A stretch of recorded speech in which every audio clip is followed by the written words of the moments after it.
bila ada bangunan yang lebih tinggi daripada Jabal Abi Qubais, salah satu tanda hari kiamat. Hari ini kita melihat Jabal Abi Qubais dulu bukit yang paling tinggi, hari ini Jabal Abi Qubais lah yang paling rendah. Jabal Abi Qubais di belakang bukit Safa. Bismillahirrahmanirrahim. Assalamualaikum warahmatullahi wabarakatuh. Alhamdulillahi Rabbil Alamin. Wassalatu wassalamu ala ashrafil anbiya wal mursalin Sayyidina wa maulana Muhammadin wa ala alihi wa ashabihi wa man da'a bida'watihi wa istanna bisunnatihi ila yaumi liqa'i rabbih wa ba'du. Subhanaka la ilma lana illa ma'allamtana innaka antal alimul hakim. Rabbi shrah li sadri wa yassir li amri wa hlul 'uqdatam min lisani yafqahu qawli. Yang sama-sama kita hormati pengerusi masjid, hadirin hadirat, muslimin muslimat, insyaallah kita semua dimuliakan Allah Subhanahu wa taala. Amin ya rabbal alamin. Ada setengah golongan bahkan agama yang mengatakan bahawa hari kiamat itu tidak ada. Kerana alam semesta ini qadim, kekal abadi, maka dibantah dalam sifat 20. Wujud, qidam, baqa, mukhalafatuhu lil hawadith, qiyamuhu binafsihi, wahdaniyah, qudrat, iradat, ilmun, hayat, sama', basar, kalam. Ini disusun oleh akidah Asy'ariyah untuk membantah orang yang mengatakan ada dua yang qadim selain daripada Allah Subhanahu wa taala. Yang wujud sebenar wujud Allah, sedangkan kita wujud kerana kita diwujudkan. Ada yang maha mewujudkan, yaitu wajibul wujud Allah. Wujud qidam, kekal. Yang qidam itu qadim Allah Subhanahu wa taala. Bila ada orang mengatakan bahawa alam ini qadim, maka syiriklah dia, kerana ada dua yang qadim, Allah dan alam. Maka dalam Islam kita diajarkan antu'mina billah wa malaikatihi wa kutubihi wa rusulihi wal yaumil akhir, bahawa dunia akan berakhir dan kita semua akan mati dan alam semesta ini akan hancur. Maka Syekh Muhammad Abduh memulai tafsir Al-Manar tidak dari Al-Fatihah, tapi daripada juzuk 30 amma yatasa'alun. Sebab juzuk 30 itu banyak bercerita tentang hari kiamat. Maknanya kalau orang diajak bercerita tentang awal Al-Baqarah, dia bercerita tentang alladzina yuqimunas shalah wa yu'tunaz zakah wa yunfiquna mimma. Ini semua cerita tentang ibadah. Bagaimana mungkin orang bercerita paham ingin beribadah kalau dia menyangka bahawa alam ini kekal dan abadi? Oleh sebab itu dalam Islam diajarkan bahawa alam ini akan binasa. Definisi makna alam, ma siwallah, semua yang selain daripada Allah alam. Saya, puan, tuan, alam semesta, ma siwallah, maka semua akan binasa. Yang kekal abadi hanya Allah Subhanahu wa taala. Bila ada orang mengatakan alam ini kekal, maka bagaimana dengan dosa? Sedangkan kita berpahaman bila saya mati, bila saya ada dosa, maka saya akan diadili di mahkamah Allah Subhanahu wa taala. Selepas itu ada surga, ada neraka. Sedangkan mereka yang berpahaman bahawa alam ini tidak binasa, maka roh itu masuk dari satu tubuh ke tubuh yang lain. Roh saya keluar, masuk ke tubuh yang lain. Boleh masuk ke tubuh manusia, jasad manusia, boleh pula jasad haiwan yang dikenali dengan reinkarnasi. Masuk roh dia ke tempat yang lain. Ini di antara pahaman yang meyakini bahawa alam ini tidak berakhir. Maka ada 3 agama yang disebut samawi, sama langit, walaupun sudah mengalami perubahan, tapi ada persamaan kita dengan mereka. Sama-sama percaya Allah, sama-sama percaya ada Rasul Nabi utusan Allah, dan sama-sama bahawa dunia akan kiamat, maka datanglah hari akhirat. Islam, Yahudi, Nasrani. Maka mereka disebut dengan samawi kerana ada 3 titik persamaan. Maka bila kita buka Quran juzuk 30 bercerita tentang alam akan berakhir. A'udzubillahi minasyaitonirrajim. Idza as-samaa'u fatarat, ketika langit terbelah. Sekarang ada isu global warming, panas. Mengapa panas dunia ini? Mereka berkata bahawa lapisan yang melindungi kita di atas ozon mengalami penipisan atau bocor. Tapi yang terjadi, kata Allah SWT, idza as-samaa'u fatarat, langit terbelah. Sekarang bila ada batu besar yang akan menimpa kita dari luar, dia tidak akan mungkin sampai ke Kuala Lumpur, sebab dia akan habis. Kerana ada lapisan yang dibangun Allah, yang dibina. Dalam Al-Quran dikatakan, وَبَنَيْنَا فَوْقَكُمْ سَبْعًا شِدَادًا. Kami bina di atas itu, ada fauqakum di atas kamu, sab'an, 7 lapis, shidada, binaan yang kokoh dan kuat. Itulah mengapa kita sampai hari ini aman, tidak ada yang mengganggu dari atas. Dari bawah pula Allah berfirman dalam surat An-Naba juzuk 30 surah yang pertama, wal jibala autada, wal jibal bukit-bukit, autada sebagai pasak. Bila tiang khemah tidak mungkin tumbang kerana ada pasak, maka bumi ini pun sama dengan kain yang menutup meja. Inilah kerak bumi bagian atas, dia menutup meja. Sebenarnya dia bergerak. Mengapa dia tidak bergerak? Kerana ada paku-paku yang membuat dia terhunjam ke dalam sehingga dia tidak bergerak liar. Maka paku itu adalah wal jibala autada, bukit-bukit sebagai pakunya. Nanti sampai masanya paku itu akan tercabut. Itulah yang disebut Allah, wa takunul jibal kal ihnil manfush. Bukit-bukit tercabut seperti bulu kambing dihembus angin. Bulu kambing dihembus angin, manakala bulu kambing dicukur ingin dibuat menjadi baju kain musim sejuk. Kerana orang Arab mengalami rihlatas syita, musim sejuk, wasaif, musim panas. Sejuk bersangatan, haranya bulu kambing yang boleh membuat tubuh menjadi tahan. Mereka cukur bulu kambing, diletakkan di atas tikar, datang angin kencang berhembus. Watakunul jibalu kal ihnil manfush.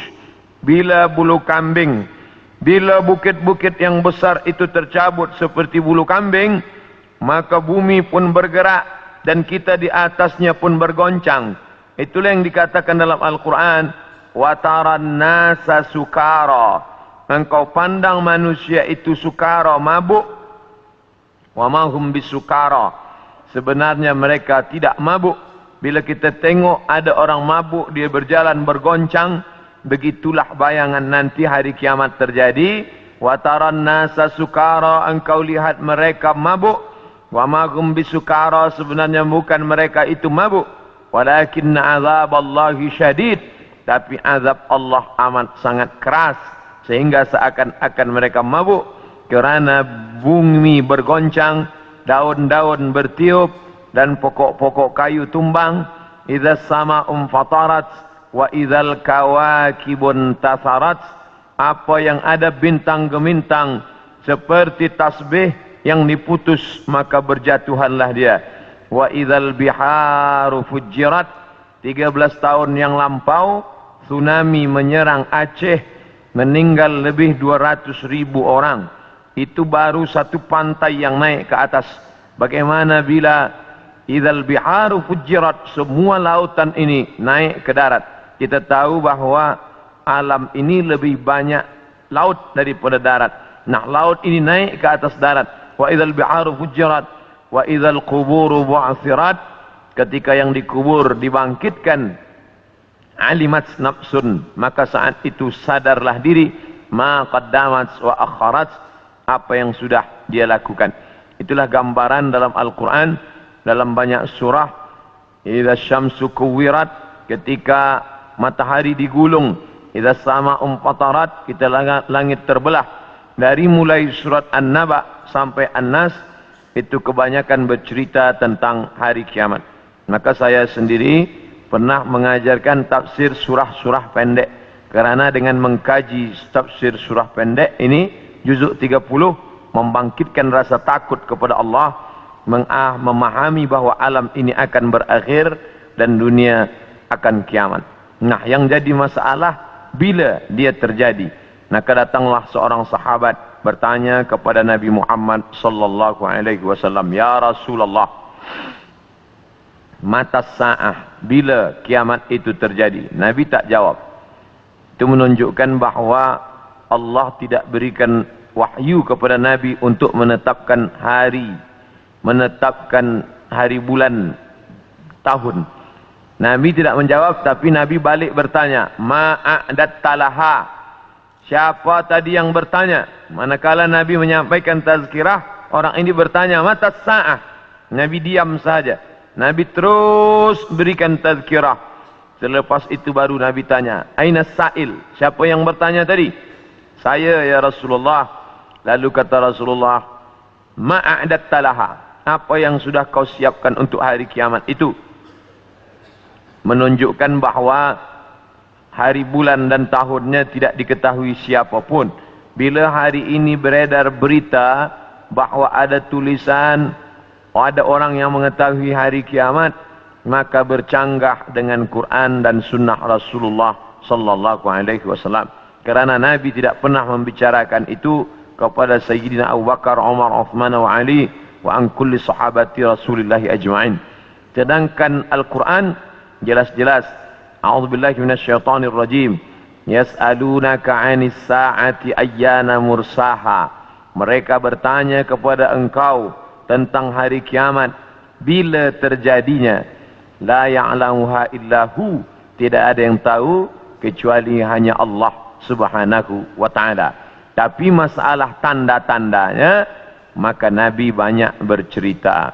Tanda-tanda ini dibagi dua. Ada tanda yang bersifat fisik, nampak. Di antaranya ucapan Nabi, tatawul al-bunyan, berlomba-lomba membuat bangunan tower yang tinggi. Itu sudah tampak hari ini. Bahkan Imam San'ani menyebutkan, bila ada binaan, bangunan yang lebih tinggi daripada Jabal Abi Qubais, salah satu tanda hari kiamat. Hari ini kita melihat Jabal Abi Qubais dulu bukit yang paling tinggi di samping Ka'bah. Hari ini Jabal Abi Qubais lah yang paling rendah. Jabal Abi Qubais di belakang bukit Safa. Bila kita naik ke atas bukit Safa, ingin memulai sa'i menghadap ke arah kiblat, tepat di belakang kita Jabal Abi Qubais yang dipotong, dikerat, kemudian di atasnya dibina istana Raja Fahad. Dulu kerana Makkah itu seperti kuali, lalu kemudian di tengah itu Ka'bah, maka bukit-bukit di sekeliling yang paling tinggi adalah Jabal Abi Qubais. Hari ini Jabal Abi Qubais paling rendah, ditambah gedung-gedung tinggi dan Zamzam Tower paling tinggi. Maka ini salah satu tanda fisik yang nampak oleh mata. Lalu kemudian tentang bagaimana seorang ibu antalidal amatu rabbataha, seorang budak hamba sahaya melahirkan tuannya. Ini pun juga physically, nampak dia oleh mata. Ada dua makna bahawa seorang hamba sahaya melahirkan tuannya. Yang pertama maknanya ketika umat Islam berkuasa, lalu kemudian dia menguasai suatu kawasan, maka perempuan-perempuan itu menjadi budak, dan budak-budak ini melahirkan anak-anak yang merdeka. Maka maknanya Islam punya kekuasaan yang luas. Akhirnya ibunya budak hamba sahaya, anaknya orang merdeka. Makna pertama.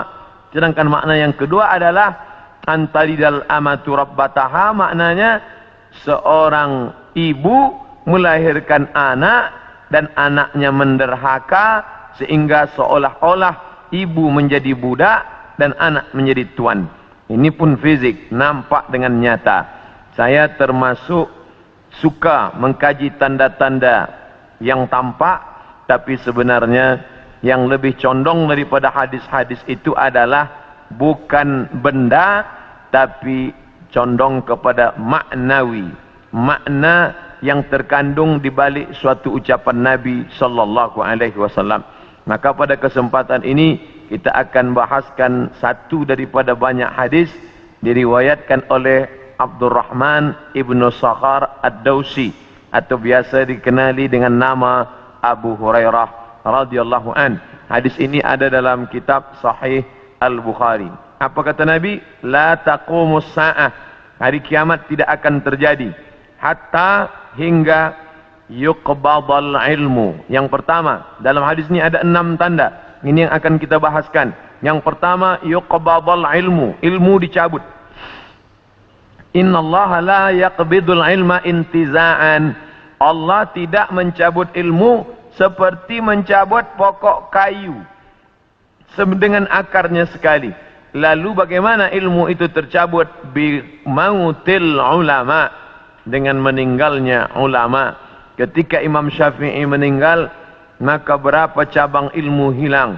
Imam Syafi'i alim dalam bahasa Arab, Imam Syafi'i alim dalam tafsir, Imam Syafi'i alim dalam fiqh, Imam Syafi'i alim dalam hadis, bahkan bergelar Nasirus Sunnah. Imam Syafi'i yang pertama kali menyusun usul fiqh, lalu kemudian ketika meninggal masih ada digantikan oleh murid-muridnya Al-Muzani, Al-Buaiti, Rabi' Al-Muradi.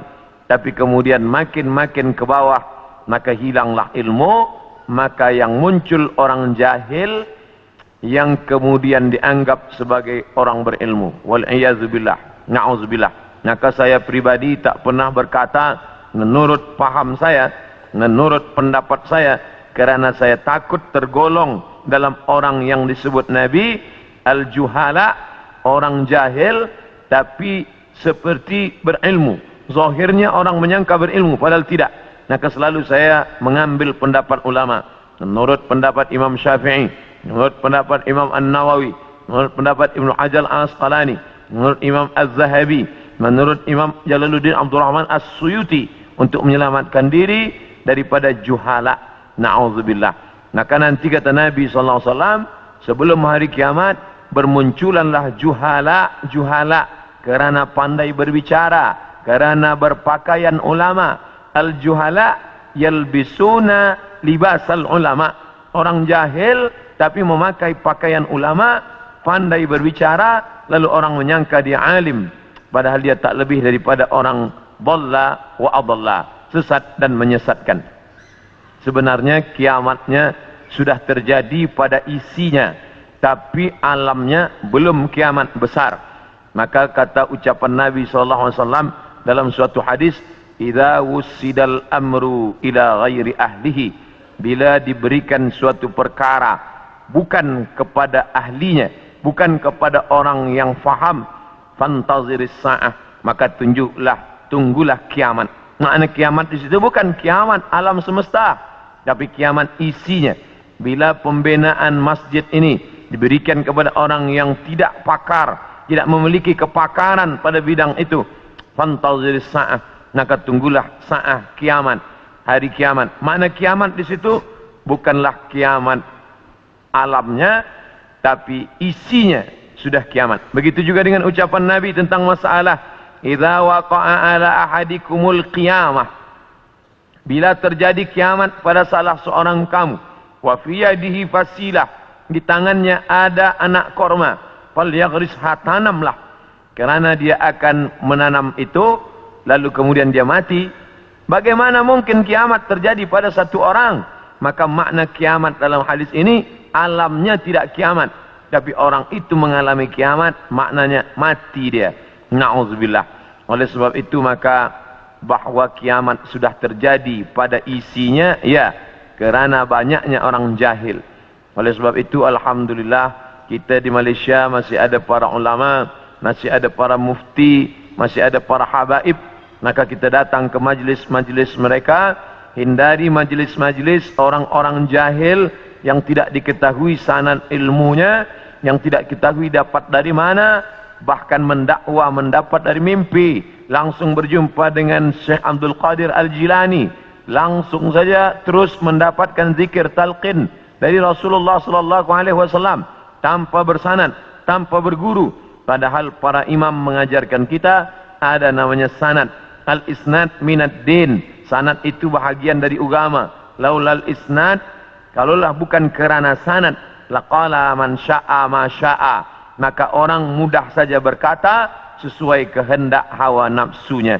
Begitu kata Imam Abdullah ibn al-Mubarak, salah seorang ulama hadis yang amat sangat tinggi ilmunya. Maka Imam Bukhari bersanad sampai ke Nabi Muhammad sallallahu alaihi wasallam.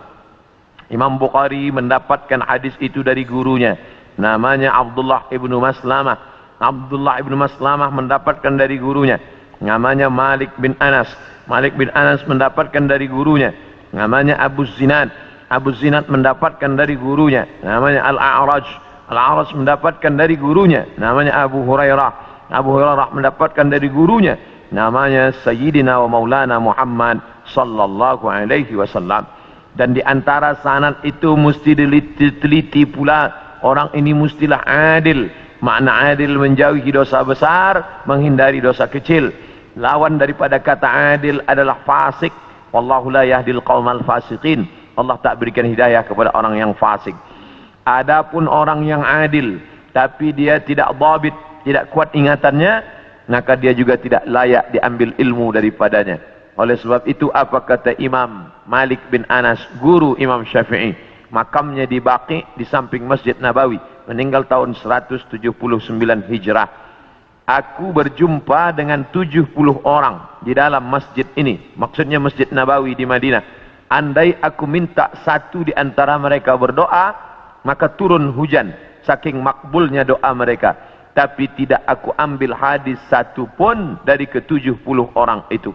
70 orang zuhud, ahli ibadah, abid, banyak ibadahnya, kabul doanya. Andai ku minta satu orang berdoa, turun hujan, begitulah kabulnya. Tapi aku tidak mengambil ilmu dari mereka kerana tidak dhabit, kuat ingatannya.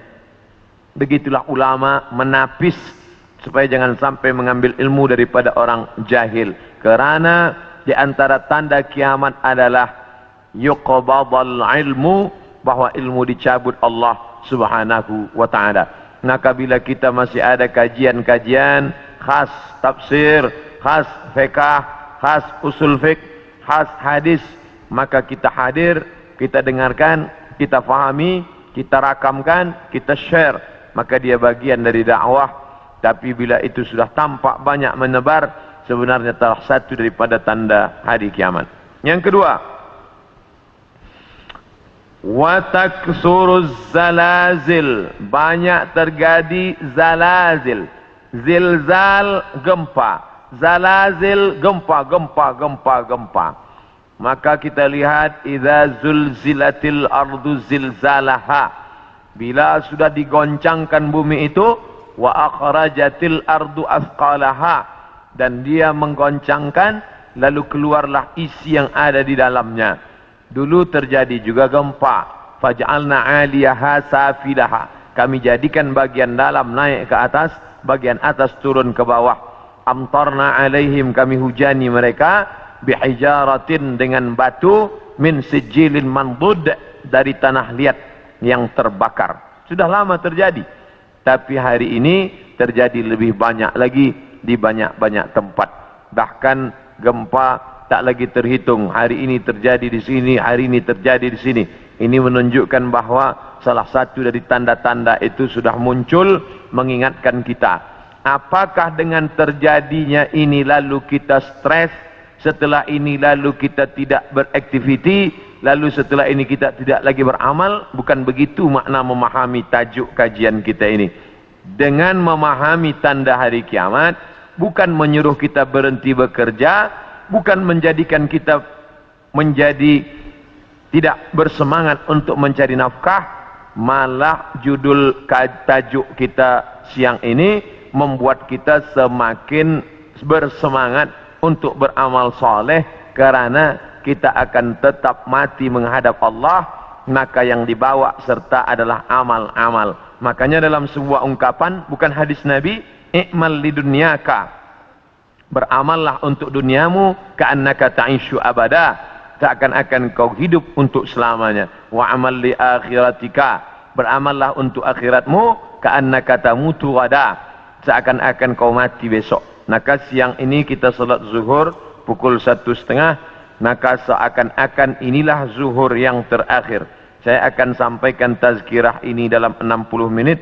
Selepas itu kita akan buka soalan, kita akan jawab masalah-masalah yang ditanyakan terkait dengan tajuk kita sebahagian besarnya.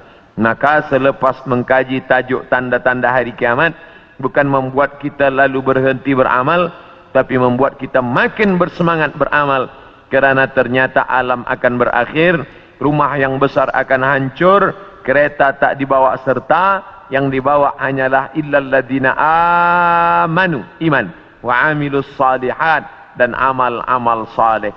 Lain daripada itu tinggal. Maka bagi sesiapa saja yang ikut tajuk kajian kita ini, selepas ini bertambah amalnya, bertambah khusyuknya, bertambah takutnya, itulah orang yang berhasil. Adapun selepas ini tak ada perubahan apa-apa, biasa sahaja, maka termasuk orang-orang yang mubazir. Innal mubazzirina kanu ikhwana syayatin. Orang yang mubazir adalah ikhwan, saudara-saudara syaitan. Mengapa begitu? Dia sudah mubazir waktu, dia sudah mubazir energi, dia tidak mendapatkan manfaat apa-apa. Padahal ayat-ayat yang kita baca, idza tuliyat alaihim ayatuhu, kalau dibacakan ayat-ayat Allah, zadathum imana, bertambahlah imannya. Dari dua tanda ini ada perbezaan. Tanda yang pertama tidak tampak, ilmu dicabut. Tidak nampak mana ilmu yang dicabut, mana ilmu yang kekal. Yang kedua, zalazil, gempa. Ini nampak, bisa dirasakan. Berapa skala Richter? Ini semua orang tahu. Bahkan bergoncang. Ada kaca yang pecah, ada dinding rumah yang retak. Itu terjadi belakangan ini lebih banyak lagi signal pertanda bahwa Allah Subhanahu wa taala akan mengakhiri dunia ini. Lalu kemudian berikutnya adalah wa yataqarabuz zaman. Zaman, masa, waktu, yataqarab, saling mendekati. Apa makna saling mendekati? Tidak lagi terasa. Baru saja hari Jumat, esok hari kita sudah solat Jumat.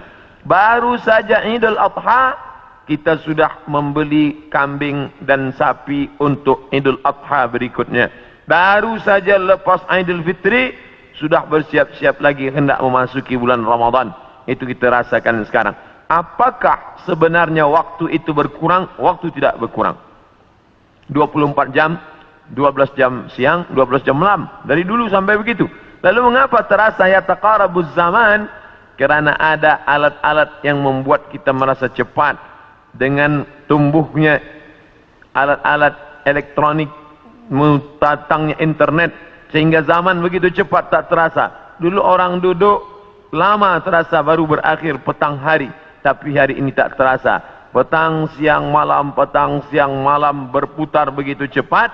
Wa yataqarabuz zaman. Maka ini kita rasakan, makin hari makin kuat. Apa yang ada pada kita masa kecil dulu, sekarang sudah tidak ada lagi. Permainan-permainan anak kecil seperti layang-layang, seperti gasing dan lain sebagainya.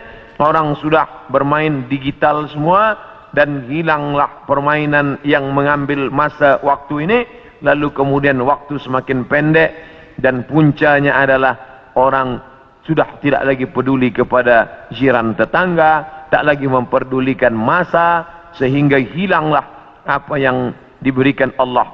Padahal Allah SWT berikan masa ini, dan kita semua akan ditanya tentang masa yang sudah kita pakai. La tazulu qadama 'abdin, kaki anak Adam tidak akan bergeser, pindah di satu tempat lain, hatta yus'al, sampai hingga ia ditanya. Pertanyaan banyak.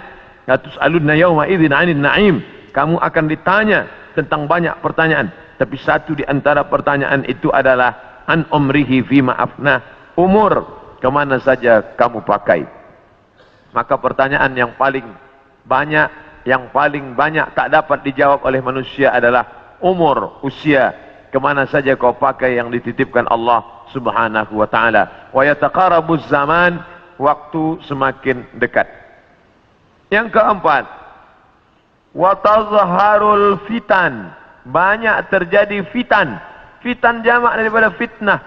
Fitnah terjadi. Berbagai macam fitnah terjadi. Kita lihat ada fitnah Sunni Syiah, ada fitnah khalqil Quran, ada fitnah Ahmadiyah, ada fitnah Khawarij, ada fitnah Rafidah. Berbagai macam fitnah. Fitnah di grup WhatsApp, fitnah di Facebook, fitnah di Twitter, fitnah. Ini fitnah makin banyak. Dulu orang datang menceritakan aib orang lain, hanya berdua saja dia dengan jirannya. Hari ini orang berkelompok-kelompok membuat grup-grup fitnah, hingga semakin besar, semakin habis waktu disebabkan itu semua. Dulu orang bila ingin memfitnah, maka dia datang ke suatu tempat, tapi hari ini dia tidak keluar dari rumahnya, tapi dia sudah mampu menyebarkan fitnah-fitnah. Makna fitnah ada dua. Yang pertama, tohmah, tuduhan tanpa bukti. Yang kedua, makna fitnah adalah membunuh. Makna fitnah adalah menyiksa. Banyak penyiksaan.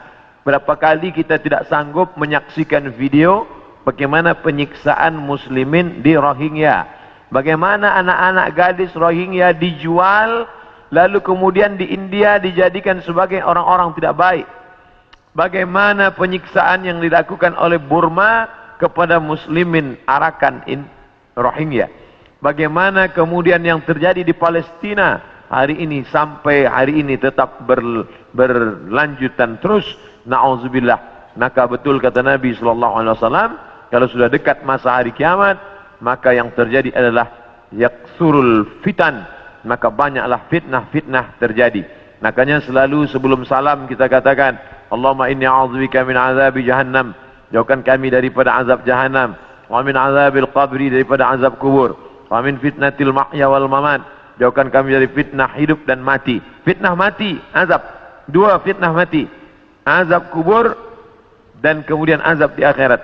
Tapi ada fitnah yang luar biasa, fitnatul mahya, fitnah ketika dalam hidup pun dia sudah merasakan fitnah yang luar biasa. A'udzubillah.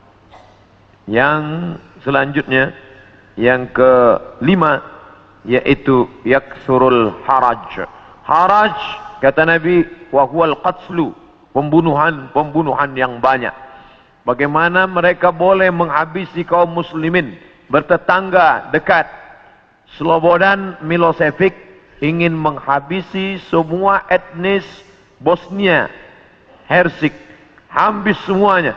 Itu terjadi tahun 90-an. Lalu kemudian sekarang berdamai. Lalu kemudian bagaimana pembantaian di Irak, dari sejak mulai Presiden Amerika sampailah yang terakhir, terus mereka membantai umat Islam. Lalu kemudian terjadi pula yang terakhir, tidak berakhir sampai hari ini, sampai Presiden Amerika mengatakan ini adalah ibu kota Israel. Dengan mengakui itu sebagai ibu kota Israel, maka semua orang yang berada di dalam itu tidak lagi diakui sebagai orang Palestina. Efek daripada itu adalah bahwa ini tidak lagi dianggap sebagai milik umat Islam, tapi justru sebagai orang Islam yang memiliki tempat ibadah di tanah orang kafir. Na'udzubillah. Oleh sebab itu, maka banyaklah al-haraj, pembunuhan. Dulu pun ada juga pembunuhan, betul, tak salah. Ada Romawi membunuh Persia, Persia membunuh Rom, itu biasa, itu terjadi. Tapi zaman sekarang pembunuhan merajalela kerana alat untuk membunuh itu diciptakan lebih banyak. Senjata-senjata dari besi diciptakan lebih banyak lagi untuk menghabisi umat manusia. Maka itulah yang dikatakan Nabi, yakthurul haraj. Apa salah kita? Mengapa kita dihidupkan Allah di zaman ini? Mengapa kita tak hidup di zaman Abu Bakar, Umar, Uthman wa Ali? Maka ada kabar gembira dari Nabi SAW. Al-ibadatu fil haraj. Orang yang tetap istiqamah beribadah fil haraj, ketika banyak pembunuhan-pembunuhan ini, tetap imannya kuat, tetap dia istiqamah. Kahijratin ilayya, seperti orang yang berhijrah kepada Nabi Muhammad sallallahu alaihi wasallam. Mudah-mudahan kita termasuk orang yang tetap istiqamah dalam keadaan banyak pembunuhan-pembunuhan, dan kita seperti orang yang berhijrah. Walaupun sudah 1439 tahun lampau, tapi kita tetap diakui sebagai umat Muhammad sallallahu alaihi wasallam dan seperti orang yang berhijrah. Makanya sekarang ada orang istilah, ini adalah hijrah saya, ini adalah momen hijrah saya. Sebenarnya tidak lagi ada hijrah. La hijrata ba'dal fath. Setelah pembebasan kota Makkah, tidak lagi ada hijrah. Yang dimaksud hijrah adalah pindah dari batil kepada hak, pindah dari syirik kepada tauhid, pindah dari jahil kepada ilm. Itulah makna daripada hijrah. Kemudian yang keenam, hatta yaksura fikumul mal fayafidu. Banyak orang yang melimpah ruah hartanya sampai yafidu, seperti air yang penuh tumpah. Banyak orang-orang kaya. Dulu orang hanya kaya tapi masih ada batasnya. Sekarang ada orang yang amat sangat kaya tanpa batas, sampai tidak tahu lagi dia mau dibuat kemana kekayaan ini. Dan itu terjadi hari ini. Dulu orang kaya kerana dia berniaga, bekerja. Ada orang kaya kerana dia menjual emas. Ada orang kaya kerana dia beternak sapi, kambing. Ada orang kaya kerana dia membuat kolam ikan. Artinya dia bekerja, keluar peluh keringatnya baru dia kaya. Hari ini ada orang yang duduk-duduk saja, tapi kekayaannya amat sangat melimpah ruah. Maka apa yang dikatakan Nabi SAW terwujud hari ini, yang menunjukkan hari kiamat itu hampir saja terjadi. Bahkan ketika Isra Mi'raj pun, Nabi melihat ada seorang perempuan tua yang melambaikan tangannya memanggil.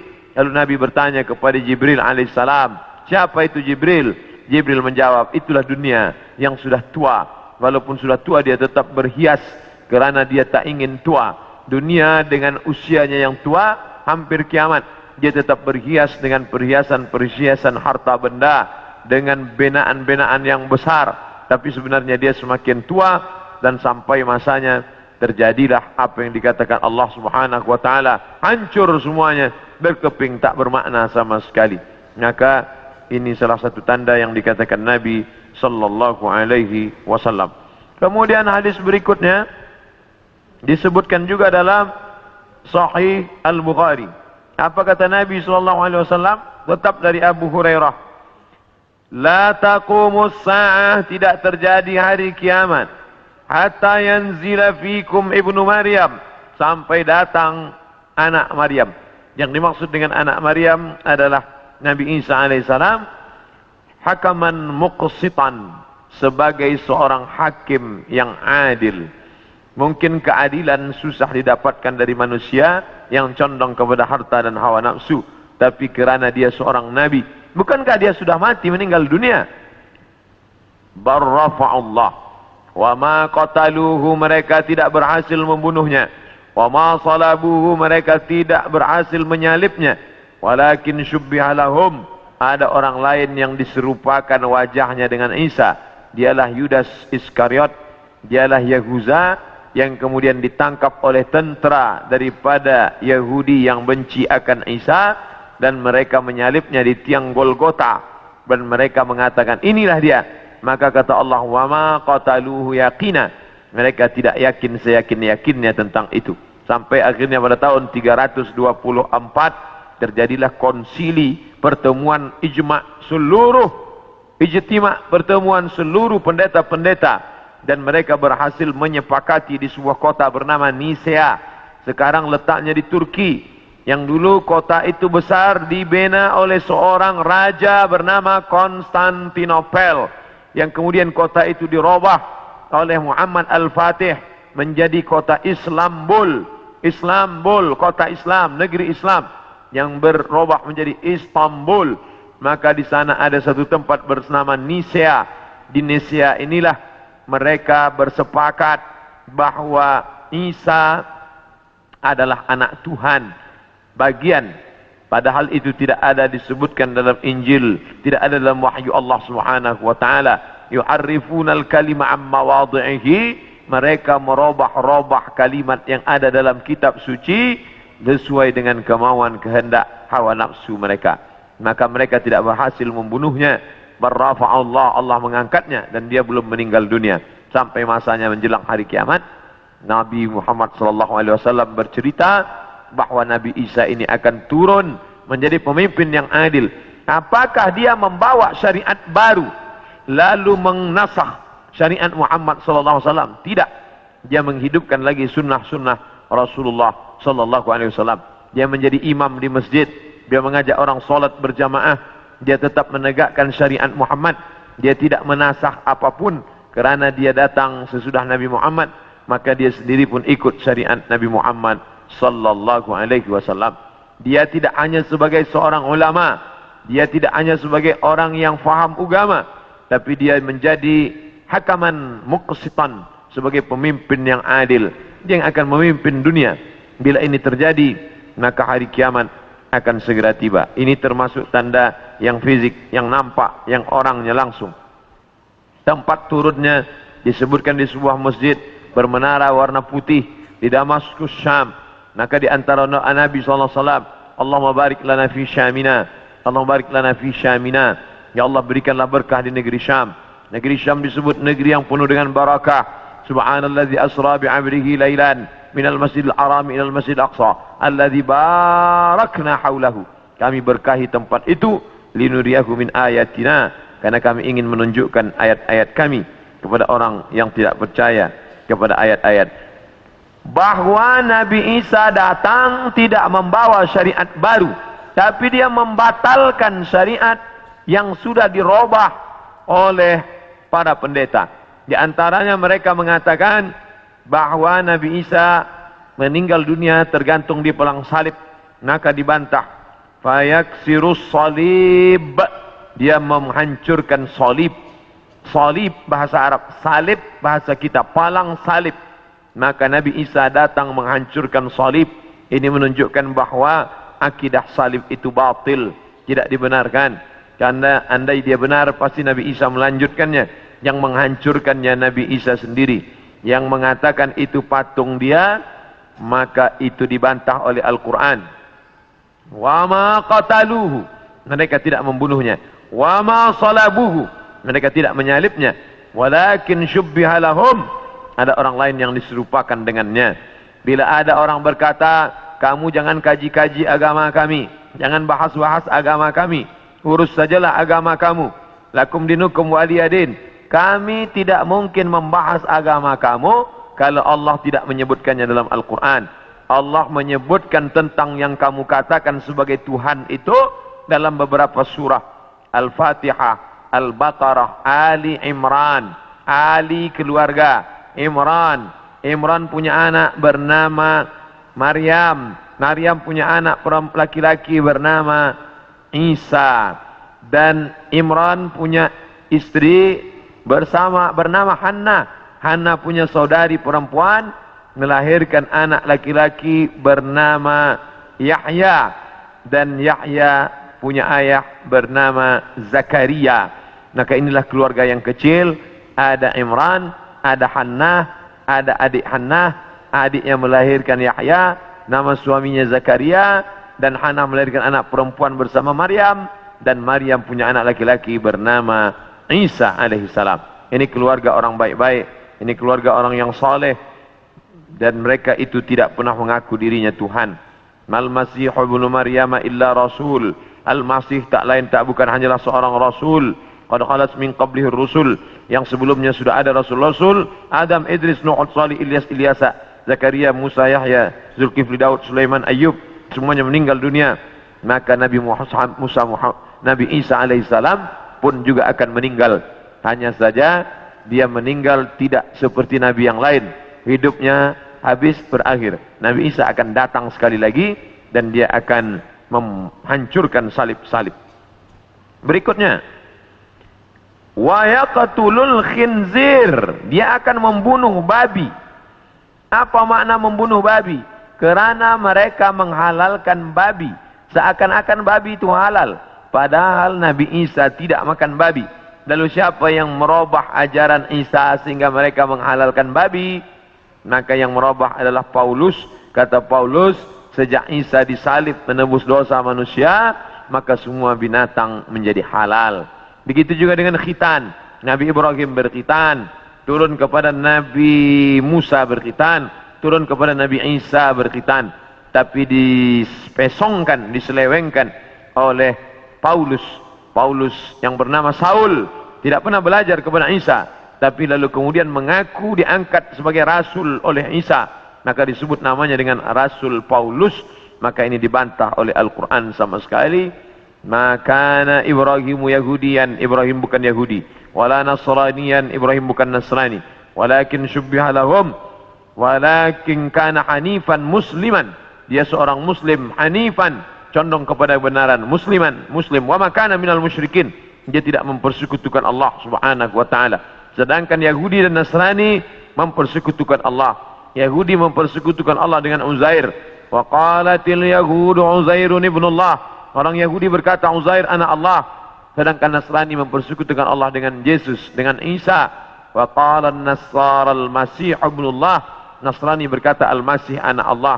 Maka Al-Quran membantah. Bila ada orang mengatakan jangan kaji-kaji tentang agama orang lain, kita tidak mengkaji agama orang lain. Kita sedang mengkaji Al-Quran, kitab suci kita yang bercerita tentang penyelewengan ajaran Nabi Isa alaihissalam. Ini mesti diluruskan, karena yang kita kaji adalah Al-Quran dan sunnah Nabi Muhammad sallallahu alaihi wasallam.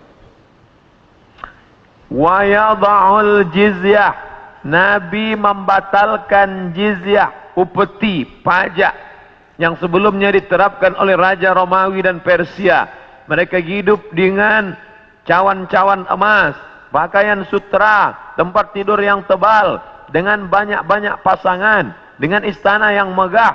Padahal dari cukai, dari pajak yang dikutip dari setiap masyarakat. Maka datanglah Nabi Isa alaihissalam membantah itu semua perbuatan yang batil, bahwa itu perbuatan zalim, menganiaya orang susah. Maka dia menghapuskan itu. Wa yada'ul jizyah wa yafidul mala hatta la yaqbaluhu ahadun, dan kemudian dia membagikan harta sampai tidak ada satupun yang mau menerimanya. Apa makna dia membagi harta tak ada orang mau menerima? Kerana orang sudah merasa cukup, tidak lagi merasa perlu banyak. Kerana masalah harta ini tidak ada batasnya.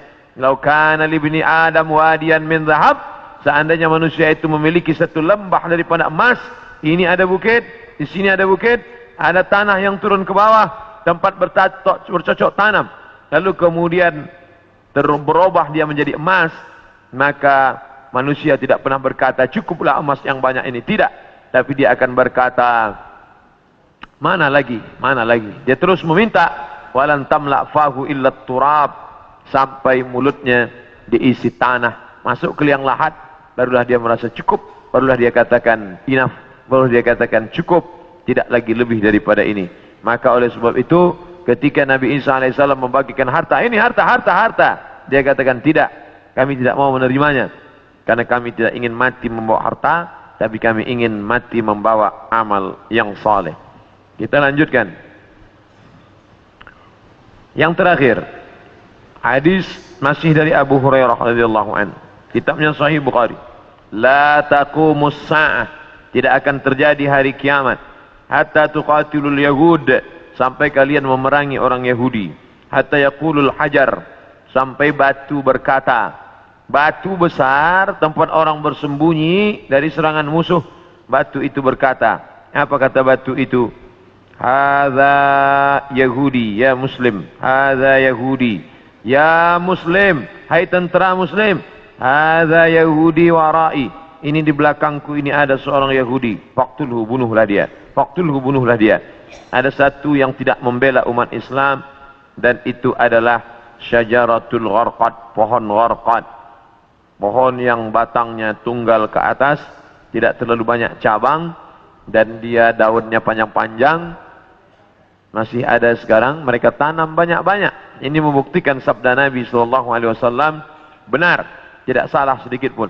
1439 tahun yang lalu Nabi katakan, hari ini terbukti mereka menanam tanaman gharqad sebanyak-banyaknya. Tahun 1999 saya sampai di satu kota. Kota ini dibagi dua karena perjanjian Camp David. Sebelah diambil oleh Mesir, sebelah dijajah oleh Israel. Tampaklah tentara-tentara berjaga di perbatasan. Maka Rafah, nama kota tersebut Rafah. Maka kita bisa melihat menghijau. Sementara yang di Mesir ini menguning gurun pasir, sedangkan yang di sana menghijau. Kenapa hijau? Mereka tanam pohon gharqad. Nabi sudah mengatakan itu 14 abad yang lalu, bahwa mereka akan bersembunyi di balik pohon gharqad. Subhanallah, Masya Allah, Tabarakallah. Mereka bersembunyi di belakang batu-batu, berkata, ya Muslim, hai tentara Muslim, ada Yahudi di belakangmu, ini di belakangku ada Yahudi, faqtulu, bunuhlah dia. Oleh sebab itu maka ini hadis mukjizat Nabi SAW luar biasa. Andai orang Yahudi itu musnah, seperti musnahnya kaum Ad, kaum Thamud, kaum Madian, kaum Iram, kaum Fir'aun, musnah. Tapi Yahudi tidak musnah, dia tetap kekal sampai hari ini. Sampai terwujudnya janji Nabi Muhammad bahwa tidak akan terjadi hari kiamat sampai kamu memerangi Yahudi. Yahudi di dunia ini jumlahnya hanya 16 juta saja. 6 juta di Palestina, menjajah Palestina, yang 5 juta di Amerika, sisanya yang 10 bertebaran di atas muka dunia. Ada Yahudi Rusia, ada Yahudi Arab Maghribi, Maroko, ada beberapa Yahudi di Maghribi, kerana ketika itu raja daripada Spain mengusir seluruh pendatang dan larilah mereka ke negeri Islam. Ini menunjukkan Yahudi antara tiga. Dia tidak dapat diterima oleh Nasrani, tapi dia bisa diterima oleh Islam. Islam menerima mereka, marhaba ahlan wa sahlan, sampai mereka punya negeri, bercucu, bersahabat, berkawan dengan kaum muslimin yang ada di Maghribi, kerana mereka diusir dari Andalusia. Padahal mereka dekat dengan Andalusia, dekat dengan Kristian, dekat dengan Nasrani, tapi mereka justru lebih nyaman, lebih dekat berkawan dengan orang Islam, karena Muslim itu wa ma arsalnaka illa rahmatan lil alamin. Apapun yang terjadi, kita tetap siap siaga. Mau kiamat terjadi hari ini, besok, pagi, petang, kita tetap beriman dan beramal soleh. Maka saya tidak menjelaskan secara panjang lebar tentang masalah satu persatu, tapi kita kaji berdasarkan beberapa hadis-hadis Nabi Muhammad sallallahu alaihi wasallam. Yas'alunaka 'anis sa'ah, mereka bertanya kepadamu tentang hari kiamat. Qul la yujalliha illa liwaqtiha, la yujalliha liwaqtiha illa hu, tidak ada yang dapat mengetahui waktunya kecuali Allah Subhanahu wa taala. Adapun ada orang mengatakan tak sampai 1500, hanya sekitar beberapa tahun lagi, itu ijtihad dia. Tolong kita bedakan antara hadis dengan ijtihad orang terhadap hadis. Ini hadis, ini ijtihad hadis. Jangan katakan ijtihad ini adalah hadis, karena hadis ini dari Nabi, sedangkan ijtihad adalah dari ulama yang membaca hadis-hadis Nabi Muhammad sallallahu alaihi wasallam. Itulah tajuk kita pada siang ini. Kita ada lebih kurang 30 menit untuk menjawab pertanyaan-pertanyaan atau persiapan berwudu menjelang salat fardu zuhur insyaallah.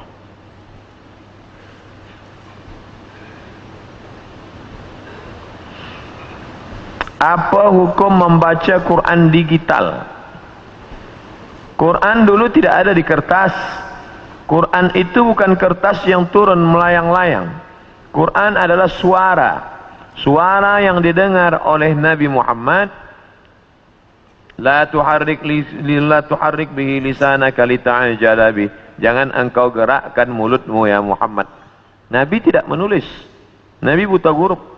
Maka Nabi manakala dia mendengar suara Jibril, dia gerakkan mulutnya. Datang Allah berfirman, la tuharrik, jangan kau gerakkan mulutmu, dengar saja baik-baik. Inna alaina jam'ahu Qur'anah, kami akan mengumpulkannya. Jadi ketika ada orang melihat membaca Quran di kertas, sama dengan membaca Quran digital. Karena dua-dua itu tidak ada zaman Nabi SAW.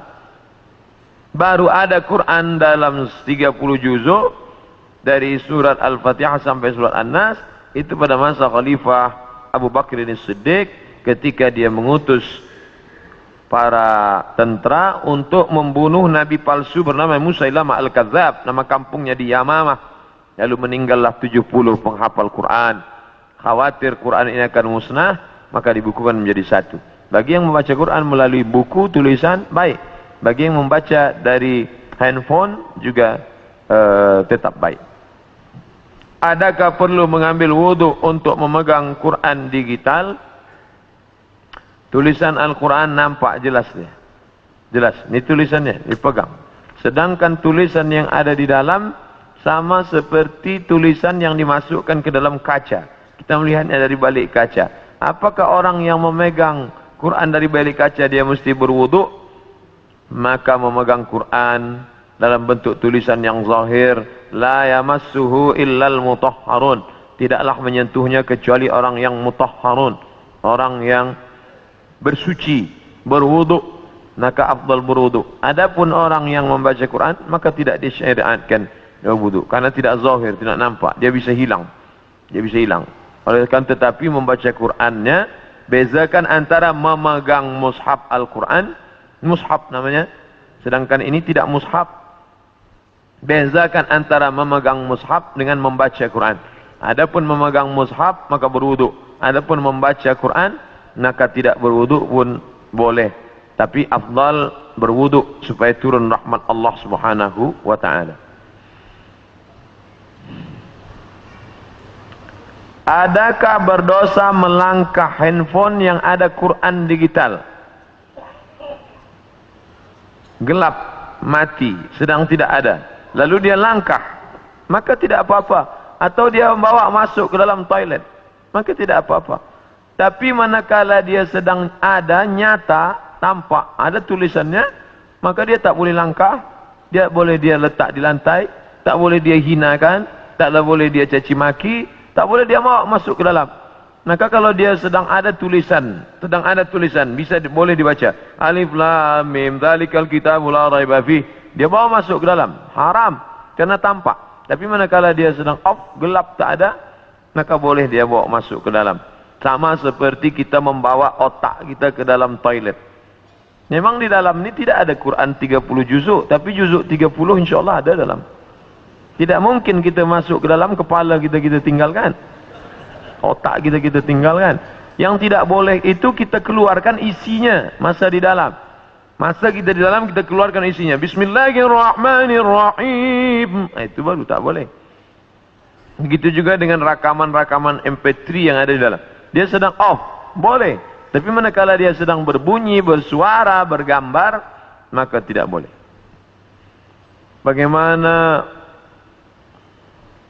Bagaimana Islam disebarkan dengan kekerasan? Benarkah Islam disebarkan dengan kekerasan perang? Seandainya Islam itu disebarkan dengan perang, maka tidak akan ada Amitabh Bachchan, Sanjay Dutt di India. Kerana Islam dulu punya kekuasaan. Seandainya Islam disebarkan dengan perang, maka tidak akan ada Sping, tidak akan ada Kristen Ortodok di Kaherah. Itu padahal Islam berkuasa di sana. Itu menunjukkan Islam datang menebarkan kerahmatan, kasih sayang. Tidak ada satupun yang terusik, tidak ada telinga yang dipotong, tidak ada mulut yang digunting. Ketika sahabat mengatakan hadza yaumul malhamah, ini hari balas dendam, mari kita balas mereka. Nabi berkata hadza yaumul marhamah, ini hari berkasih sayang.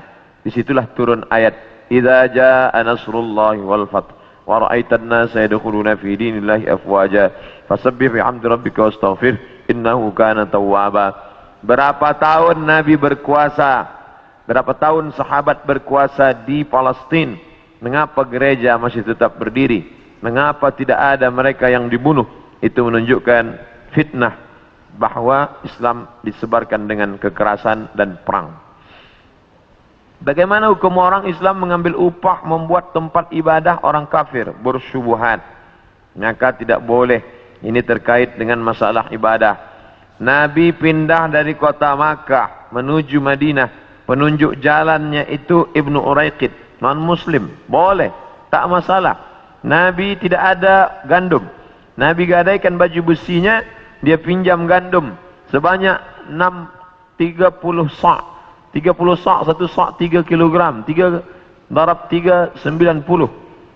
Boleh, kerana tidak ada mengait dengan ibadah. Tapi kalau sudah terkait dengan ibadah, wala ana abidum ma'abadtum wala antum abiduna ma'abud lakum dinukum waliyadin. Begitu juga tukang emas yang dia buatkan salib sebagai buah rantai, maka dia sudah masuk dalam ibadah. Jangan sampai ibadah tidak ada barakah rezeki dan na'udzubillah mengalir dosanya. Apa hukum bekerja di bank konvensional? Bukan bank Islam, bukan Islamic bank. Riba. La'anallahu akilar riba. Allah melaknat yang makan riba. Wa mukilahu, orang yang diberi makan riba. Wa katibahu, pegawai kaki tangan yang menulis mencatatnya. Wa syahidaihi, dua orang yang menjadi saksinya. Kulluhum sawa, mereka itu hukumnya sama semua. Bolehkah guna hadis Rasul untuk promosi perubatan Islam? Boleh. Al-Bazinja, boleh dia baca habbatus sauda sifaun mungkil lidah. Bagi yang jual habbas sauda, lalu dia tulis besar-besar habbatus sauda syifaun min kulli da. Habbas sauda obat dari segala macam penyakit. Boleh. Hijamah, bekam, pengobatan cara Nabi SAW. Bahkan ada satu kitab khusus, Tib Nabawi, pengobatan cara Nabi. Boleh. Tapi tak boleh dia tulis Al-Bazinjan syifaun min kulli da. Terong obat dari segala macam penyakit. Hadis palsu. Siapa yang membuat? Tukang jual terong. Ya halak. Bolehkah ambil upah daripada perkhidmatan ini? Boleh. Mana dalilnya? Ketika sahabat Nabi datang berjumpa dengan Nabi, ya Rasulullah, ya kami baru saja musafir. Terus dalam masa musafir itu ada kepala suku yang dia sakit. Dia panggil kami untuk bacakan doa. Lalu saya bacakan Fatihah. Saya bacakan Fatihah, dia sembuh dari penyakitnya, dia bagi kami 30 ekor kambing. Mereka bawa 30 ekor kambing itu ke Madinah, mereka ceritakan ke Nabi dan Nabi membenarkan. Itu dalil boleh mengambil upah daripada perubatan. Karena Nabi membolehkan upah daripada ruqyah. Akhir zaman ada 73 firqah. Hanya satu yang benar. Apakah yang benar itu? Nabi menjawab. Bukan jawaban dari saya. Apakah firqah yang benar itu? Ma'ana alaihi wa ashabi. Jalan yang ditempuh oleh aku dan sahabat-sahabatku. Apa itu? Ahlus sunnah wal jamaah. Jalan yang ditempuh oleh aku, Nabi. Wa ashabi dan sahabat-sahabatku. Kita alhamdulillah masih menempuh jalan yang ditempuh oleh Nabi dan sahabat-sahabat Nabi. Ini jalan Nabi. Ini jalan sahabat Nabi. Ini jalan kita. Kita masih ahlus sunnah wal jamaah. Kita masih solat zuhur. Berarti kita masih ahlus sunnah. Ada orang tak solat zuhur? Ada. Dia pejam mata, dia kata solat batin saja cukup. Bukan ahlus sunnah wal jamaah. Kita masih memutuskan perkara dengan bermusyawarat. Wa amruhum syura bainahum. Ada orang yang tak penting musyawarat, bukan ahlus sunnah wal jamaah. Maka selama kita masih berpegang kepada ahlus sunnah, maka kita selamat. Dan kita insyaAllah termasuk dalam golongan yang selamat itu. Amin. Benarkah orang Syiah tidak bersyahadat jika bernikah dengan mereka cara sunni? Adakah sah perkahwinan itu? Syekh Ali Jum'ah, mufti Mesir, mengatakan kita tak boleh bersama dengan mereka disebabkan oleh 5 perkara. Yang pertama, mereka mengatakan wajib beriman kepada imam 12. Sesiapa sahaja yang tidak beriman kepada imam 12 maka dia kafir. Maka kita ini sebenarnya kafir di mata mereka. 2, mereka mengatakan selepas Nabi Muhammad meninggal, maka yang berhak menjadi pengganti adalah Ali. Maka Abu Bakar dan Umar adalah orang yang merampas kekuasaan Ali. Maka mereka mengkafirkan sahabat Nabi. sahabat Nabi itu kafir kecuali Miqdad bin Aswad, Abu Dzar Al-Ghifari, Salman Al-Farisi. Lain daripada itu kafir. Mereka mengkafirkan sahabat. Sedangkan kita setiap kali disebut nama sahabat, Abu Bakar ini Siddiq radhiyallahu an, Umar ibn Khattab radhiyallahu an, Utsman ibn Affan radhiyallahu an. Sedangkan mereka mengatakan Abu Bakar Siddiq laknatullah alaih. Maka kata Sayyid Habib Muhammad bin Ahmad, Muhammad bin Alawi bin Abbas Al-Hasani Al-Maliki Al-Khattul Amhar, bila engkau pandang, bila engkau dengar ada seorang ulama mencaci maki sahabat Nabi, Khattul Ahmar, itu garis merah, red line, bahawa kita tidak lagi boleh bersama dengan mereka. Sesiapa saja yang mengkafirkan sahabat Nabi, dan ciri khas daripada mereka adalah mengkafirkan sahabat Nabi. 3, mereka tidak mengakui Al-Quran, kerana Al-Quran yang ada sekarang penuh dengan tahrif, perubahan. Yang merubahnya siapa? Abu Bakar, Umar, Uthman. Di dalam Al-Quran itu sebenarnya banyak nama-nama Sayyidina Ali, tapi telah dibuang kerana Abu Bakar dan Umar membenci Ali. Begitu tohmah tuduhan mereka kepada Abu Bakar dan Umar. 4, mereka taqiyah. Taqiyah maknanya bila dia duduk bersama orang Sunni, kita tanya dia, awak Sunni ke Syi'i? Dia kata saya Sunni. Tapi manakala dia duduk banyak dengan orang Syiah, dia katakan saya Syi'i. Ini namanya taqiyah. Ini pun tidak boleh kita berdebat dengan mereka, sebab mereka susah untuk mengenali identiti dia. Yang kelima, mereka meyakini bada. Bada ya bedu, bada. Itulah maka dalam Quran itu ada nasakh mansukh. Kerana Allah tidak tahu apa yang terjadi di masa akan datang. Allah ciptakan khamar, Allah tak tahu bahawa orang akan mabuk dengan khamar ini. Maka Allah halalkan khamar. Selepas orang tadi mabuk, lalu Allah haramkan khamar. Maka ada nasakh mansukh. Mereka meyakini dalam akidah mereka bada, yaitu Tuhan tak tahu apa yang terjadi esok hari. Nah ini 5 poin ini yang membuat kita tak boleh duduk bersama dengan Syiah. Benarkah apa maksud hadis orang yang beramal dengan amalan ahli surga hingga jarak sehasta, tapi takdir Allah ia lakukan amal ahli neraka hingga ia masuk neraka? Hadis ini dijelaskan oleh Syekh Muhammad Sa'id Ramadan Al-Buti dalam masalah takdir. Jangan gara-gara hadis ini orang tidak mau beramal. Kamu tak ada gunanya beramal baik, nanti sudah sejengkal lagi mau masuk surga tak jadi, sebab ternyata engkau sudah tertulis di Lauhul Mahfuz menjadi penghuni neraka. Bukan itu maknanya. Bagi yang sudah beramal, jangan riak. Kerana yang akan dinilai di akhir nanti adalah husnul khatimah, yaitu istiqamah. Bagi kamu para pendosa, pezina, peminum khamar, jangan berputus asa. Karena yang akan dinilai pada akhirnya, maka segeralah bertobat. Bagi kamu yang sudah beramal, jangan takbur, jangan sombong, jangan riak. Kerana pada akhirnya akan dinilai adalah apakah kamu ditutup dengan husnul khatimah. Itulah makna hadis itu bila dia digabungkan dengan hadis-hadis yang lain. Maka untuk memahami satu hadis, tidak boleh satu hadis itu dipaham sendiri tanpa dibantu oleh hadis yang lain. Maka ada satu kitab tulisan Syekh Yusuf Al-Qaradawi, judulnya Kaifana Ta'amal Ma'as Sunnah. Bagaimana kita memahami sunnah, tidak boleh mengambil satu hukum dari satu hadis. Bagaimana hukumnya kita selalu memaki hamun ulama, guru-guru kerana perbezaan politik? Maka bila kita tidak bersetuju, kita tabayyun. In ja'akum fasiqun binaba'in. Bila ada orang membawa berita fasik, fatabayyanu, maka kita tanya. Adapun mencaci maki, hamun, sumpah serapah, ingatlah bahawa darah ulama itu masmum. Darah daging ulama itu beracun. Bila darah daging beracun dimakan oleh singa serigala, dia akan mati. Maka jangan sampai kita menderhaka, mencaci maki ulama. Andai saya berbeza pendapat dengan Tuan Fulan kerana satu masalah, saya tetap hormati dia. Jangan kerana satu hari hujan, hilang kemarau setahun. Boleh jadi dia berbeza dengan kita dalam satu masalah, tapi dalam 99 masalah, dia sama dengan kita. Saya seorang akhwat, alhamdulillah baru mengenal hijrah. Apa hukumnya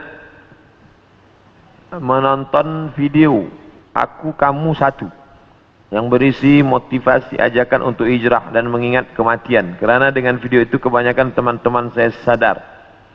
Ud'u ila sabili rabbik, ajaklah orang ke jalan Tuhan bil hikmah. Boleh jadi melalui ceramah.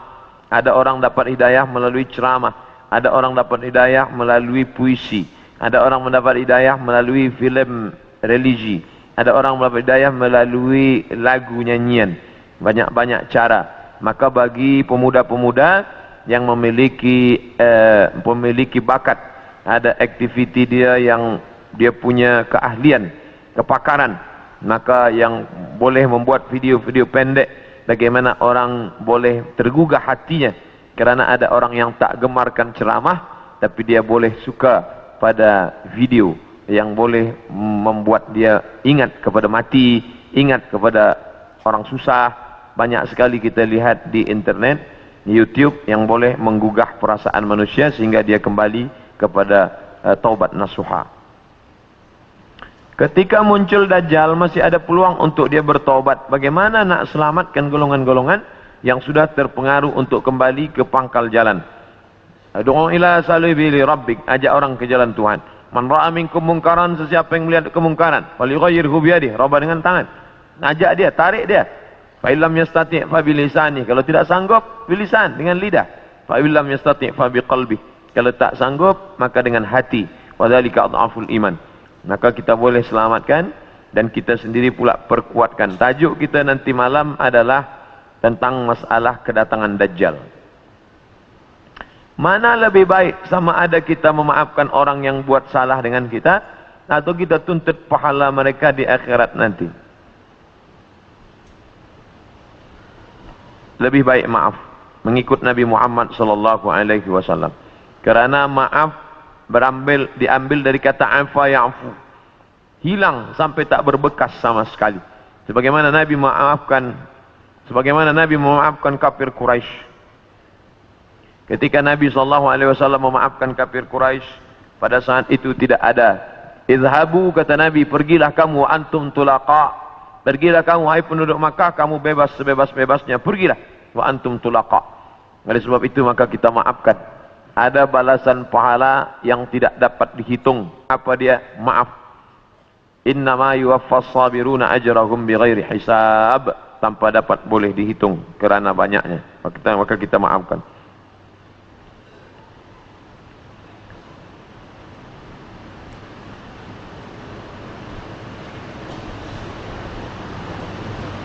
Boleh tak solat jamak kalau jarak dari pejabat ke rumah jauh, keluar pejabat asar sampai rumah isya? Boleh tak solat jamak? Solat jamak qasar hanya pada safar 89 km. Begitu dalam Al-Fiqhul Islami wa Adillatuh. Adapun jamak saja tanpa qasar, hadis riwayat Abdullah bin Abbas pernah dilakukan Nabi sekali saja. Ini tak boleh dijadikan dalil berterusan dia jamak qasar. Kerana pernah sekali saja. Jamak tanpa qasar. Zuhur 4 rakaat, asar 4 rakaat, jamak taqdim atau jamak takhir. Tapi masalah jarak dari pejabat ke rumah jauh, keluar pejabat asar sampai rumah isya, maka dia boleh berhenti tempat rehat, dia boleh berhenti di tepi jalan, dia boleh solat. Andai jam, maka Ustaz Lutfi Basari mengatakan andai jam dia salat li hurmatil waqti, dia ingat Allah pada waktu itu, nanti sesampai di tempat tujuan dia qada. Jam azan maghrib masih jauh, tak mungkin berhenti, maka dia ingat Allah SWT, betul-betul ingat pada saat itu li hurmatil waqti, untuk menghormati waktu. Nanti sampai di tempat dia mesti qada. Kalau suami tak punya pendapatan tetap, kadangkala semasa nak bayar zakat fitrah, suami tak punya wang. Bolehkah isteri beri duit kepada suami untuk bayarkan zakat fitrah untuk semua ahli keluarga? Orang yang tak punya harta, maka tak wajib bayar zakat fitrah. Maka dia termasuk fakir miskin. Maka orang bagi zakat pada dia, sebab dia fakir miskin. Tapi manakala dia ada yang dibayarkan, ada beras yang untuk dibayarkan, maka dia bayarkan zakat fitrah. Adakah perdebatan terbuka antara ilmuwan agama di media sosial wajar dilakukan sehingga keliru orang awam? Tidak. Bila ada orang berbeza pendapat, maka dia duduk bersama untuk meluruskan. Atau saya sampai sekarang tidak berdebat. Saya tak ada sebut si anu, si fulan, tak. Saya hanya menyebutkan dalil. Tentuan yang mengatakan bahawa membaca Yasin tidak boleh, ini dalilnya. Tentuan mengatakan bahawa Sayyidina tak ada, ini dalilnya. Tentuan yang mengatakan tak ada kenduri arwah, ini dalilnya. Saya tidak pernah memburuk-burukkan orang, mencaci maki, hamun, sumpah serapah. Manhajuna manhajul bayan. Manhaj kita manhaj bayan, menjelaskan bahawa ada orang cut video saya, lalu cut dia dengan lain, lalu dia sambung-sambung seolah-olah ada perdebatan, maka ini kejahatan cybercrime. Bagaimana seorang yang membuat pinjaman riba dalam keadaan jahil, kemudian mengetahuinya haram, apakah yang perlu dilakukannya? Dia mesti bayar, sebab dia sudah ada dalam perjanjian. Andai dia tidak mau bayar, dalam hukum negara dia boleh dituntut di mahkamah. Adakah salah tidak dapat menyayangi anak seperti anak sendiri? Tidak dapat menyayangi anak angkat seperti anak sendiri? Beri dia makan, beri dia pakaian, beri dia tempat tinggal, beri dia pendidikan, beri dia perhatian. Adapun masalah hati, maka bukan urusan kita. Hati tentulah condong kepada anak sendiri daripada anak angkat. Maka hati urusan Allah Subhanahu wa taala. Kita bagi saja kewajiban kita, hak dia kita bagi, maka kita selamat insya-Allah. Apa perimeter untuk menukar mazhab? Tidak usah tukar-tukar mazhab. Kita istiqamah saja satu mazhab, kerana pindah-pindah mazhab akan menyebabkan kita tatabbu' rukhas, mencari mudah-mudahnya saja. Masa bersentuh kulit lelaki dengan perempuan, kita pakai mazhab Hanafi. Kerana dalam mazhab Hanafi tidak batal. Tapi manakala berkurban, awak kenapa tak berkurban? Oh, ini mazhab Syafi'i sunan muakkad, tapi awak Hanafi. Kalau Hanafi wajib. Nah, ini dia akan condong kepada tatabbu' rukhas, mengambil yang mudah-mudahnya saja. Padahal kita beramal itu wa ma umiru illa liya'budullaha mukhlishina lahuddin, beramal ikhlas kerana Allah. Bagaimana cara mudah untuk menghafal Al-Quran? Dulu kami masa belajar Azhar 1 tahun 2 juzuk. Ada subjek 14, Fakulti Usuluddin. Tambah Quran 2 juzuk. Dibaca 1 muka surat 1 hari. Dihafaz. Subuh. Lepas itu dibaca dalam solat. Qabliyah zuhur. Ba'diyah zuhur. Solat zuhur. Qabliyah asar. Solat asar. Qabliyah maghrib. Ba'diyah maghrib. Qabliyah isya. Ba'diyah isya. Diulang-ulang. Maka dia membaca dalam sembahyang dengan di luar sembahyang. Itu beza. Lepas itu kita tulis di kertas. Apa yang sudah kita hafal kita tulis balik. Sebab banyak orang yang hafaz kerana cepat. Tapi manakala lambat dia hilang. Maka menulis juga membantu hafazan kita terhadap Al-Quran. Saya student di UM. Apa hukum membina ma'had tahfiz dari orang Kristian? Semua pembangunan duit gaji guru dari orang tersebut. Padahal orang Islam masih banyak. Tapi dia tidak mahu membantu. Boleh menerima hadiah dari orang Kristian bila tidak ada niat lain. Mana dalilnya? Nabi menerima asal banha, hadiah dari Muqawqis, Jirjis, Raja Mesir. Agama dia Kristian Ortodok Koptik.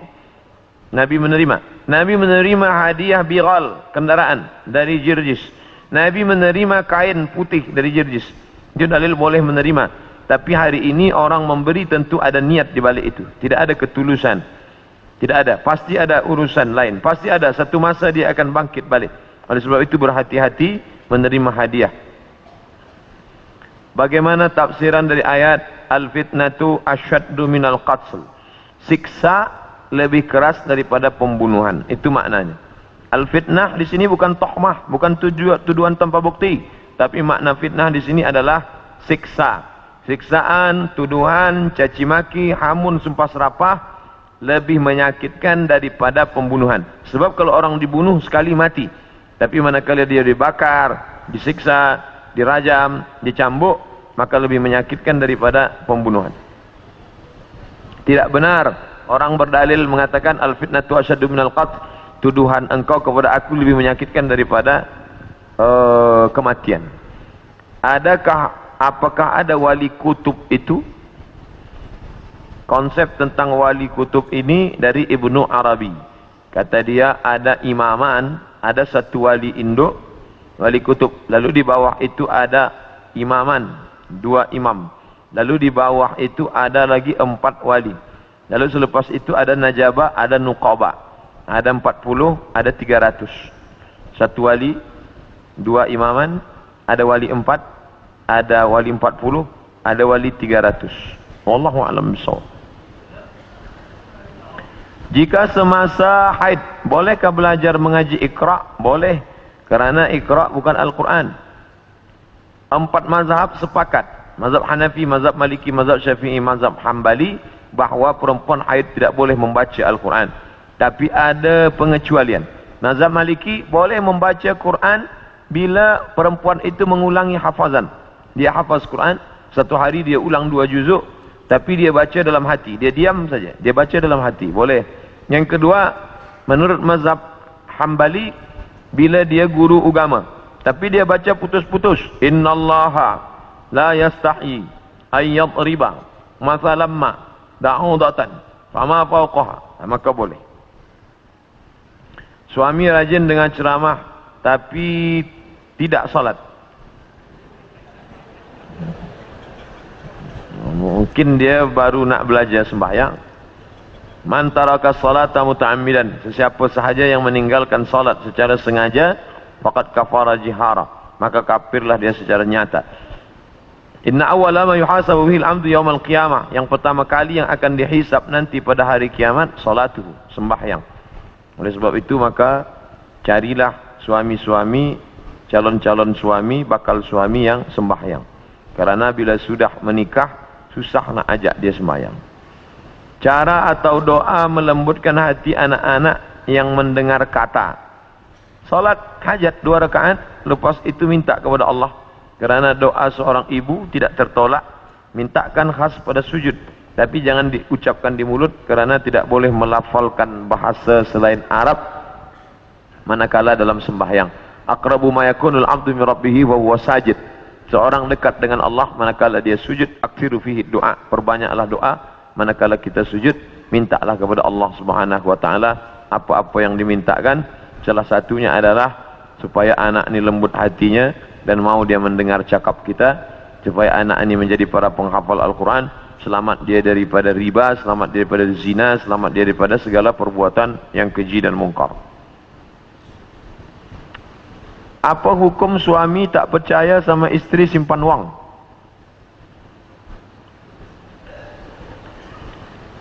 Ini masalah kepercayaan, mungkin pernah hilang.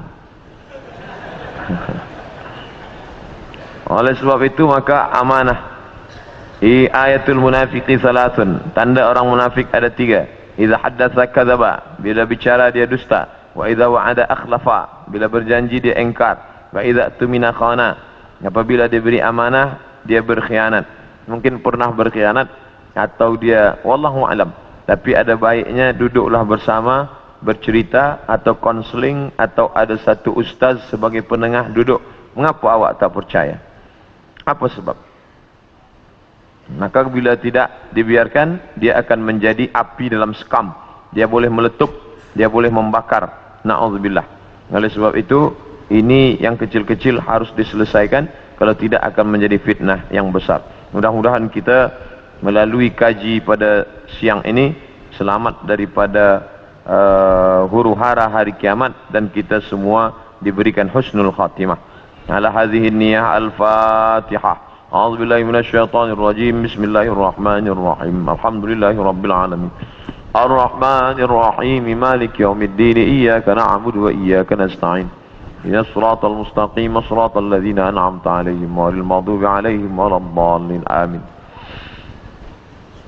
Allahumma inna nas'aluka salamatan fid din wa afiyatan fil jasad wa ziyadatan fil ilm wa barakatan fil rizq wa taubatan qabla al maut wa rahmatan 'inda al maut ومغفرة بعد الموت. اللهم هون علينا في سكرات الموت والنجاة من النار والعفو عند الحساب. اللهم أعنا على ذكرك وشكرك وحسن عبادتك. اللهم فقهنا في الدين وعلمنا التأويل وارزقنا فهم المرسلين. اللهم أعنا على ذكرك وشكرك وحسن عبادتك. اللهم علمنا ما ينفعنا وانفعنا بما علمتنا إنك أنت العليم الحكيم. ربنا آتنا في الدنيا حسنة وفي الآخرة حسنة وقنا عذاب النار. وصلى الله على سيدنا ومولانا محمد وعلى آله وصحبه وسلم والحمد لله رب العالمين. تقبل الله منكم minna wa minkum taqabbal ya karim. Terima kasih segala perhatian, mohon maaf segala silap salah.